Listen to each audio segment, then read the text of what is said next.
Welcome back to Armchair Hero. In this episode, we are going to be covering the story about trans golfer Haley Davidson being banned from the Women's Pro Tour.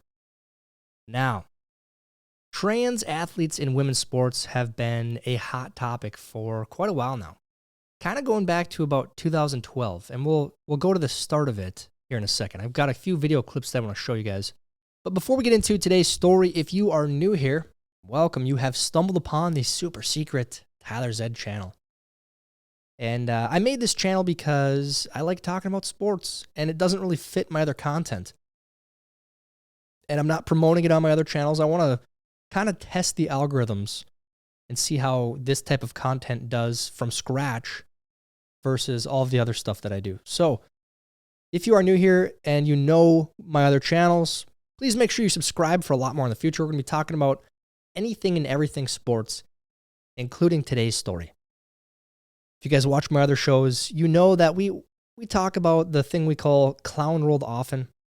This insane situation, this bizarre situation we have found ourselves in 2024. But it seems as though the pendulum may be swinging back to the side of sanity. Again, back to this story here. So trans golfer Haley Davidson is banned from Women's Pro Tour. And the tour came out with this statement and said, "Our revised policy is a reflection of our unwavering commitment to celebrating and protecting the achievements and opportunities of female athletes. Protected categories are a fundamental aspect of sports at all levels, and it is essential for our tour to uphold these categories for biological females, ensuring a level playing field." Now, I feel like a lot of this has become more important to me now that I have two daughters. They're not at competing age yet. They're not in sports, but at some point they will be. And if this happens and they are getting beat by a biological male who has a clear advantage, I will have a hard time not saying something. There is absolutely an advantage. And I want to go over a few stories from the past couple years that highlight this and show this bizarre reality that we are currently living in. So starting with this clip here, I wanted to share this story. This is the story of Gabrielle Ludwig, the first ever transgender women's college basketball player. Ludwig was 6'6", 220 pounds, and also 52 years old at the time of her play. She was an absolute tank, averaging 18 points and 20 boards a game. She was also voted an all-conference player for both of the years that she played for the Mission Collins Saints, a community college in Santa Clara, California. But she also faced many adversities. She played from 2012 to 2014, which was a time where transgenderism was very new. And to this day in 2021, there's still a debate on whether transgender athletes should be allowed to play in their own divisions. So what do you guys think? Was this fair? Should she have been allowed to play? How is this even a question? Is this fair? Look at the pictures. Look at the comparisons. How did we get here? 52 years old. So you're saying that, and this is the crazy part to me, is that this is okay to a lot of people. It's like, oh yeah, LeBron James, he's in his mid-30s.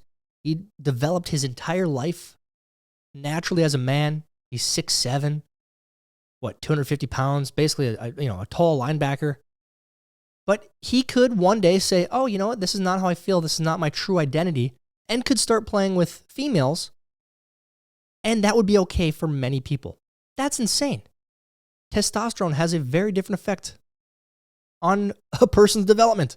Am I taking crazy pills here? And here are the stories that are even worse, because these come out almost every week, it seems, at high school levels.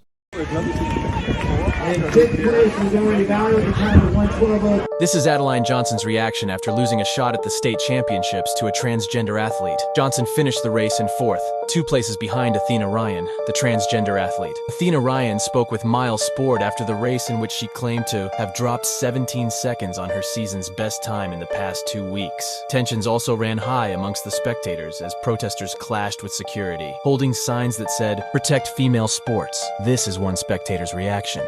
It's none of your business what someone else does. That's offensive. The transgender athlete's win has since sparked outrage online as the debate over transgender athletes in girls' sports rages. And like I said, these stories come out, it seems almost every week, whether it's swimming, track and field, weightlifting, basketball, and it's always male to female athletes dominating. There is never a female to male competitor that dominates males. And the reason is simple. We're different. Men and women are different, period. How are we in this position? But again, I think the pendulum is switching back. We've even got people that are showing how absurd this is. And this happened, I believe, within the last year.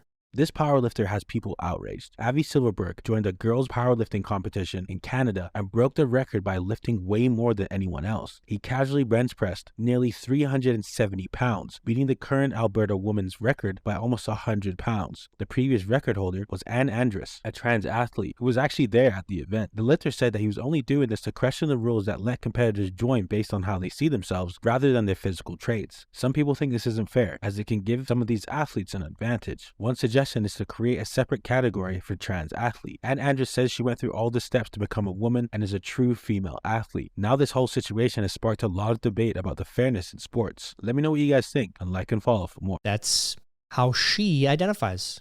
You cannot say any different. So that's where we are. If it's all about how you feel. It's like the last 10 to 12 years have just been wild. And I think Joe Rogan lays it out perfectly.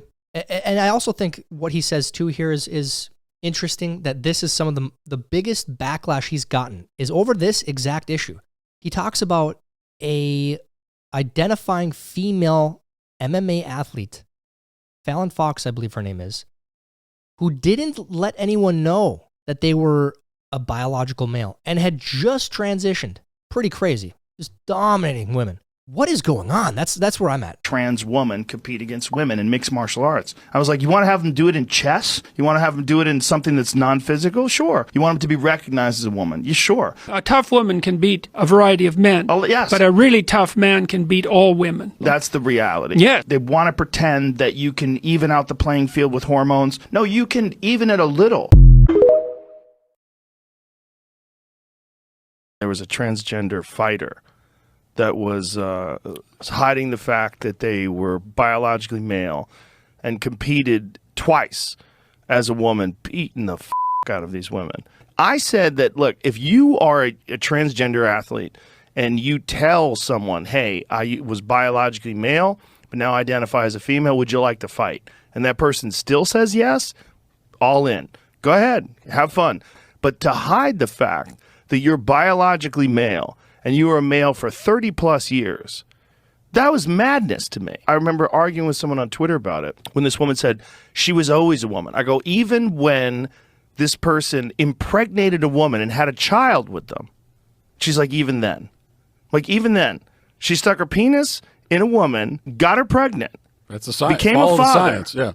And even that, during that act, she was a woman. Like, what is a woman? You can't make it up. What is going on? How did people get here? Anyways, the pendulum is swinging back to sanity, or so it seems. I think Haley Davidson being banned from the LPGA is absolutely the right move.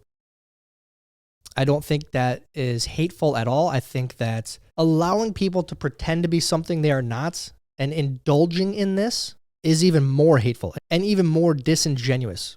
So let me know what you guys think in the comments. Is this the right move? Are you happy to see this? And have you ever experienced this in your own personal lives? If you have teenage daughters that compete, how is that at their middle schools, high schools? Have you ever had to deal with this at a personal level? Let me know in the comments while you're down there. Please like this video. Please help us get it recommended to others. And if you are new here, please make sure you are subscribed. That's it for today's show. I'm Tyler Zed, and this is Armchair Hero.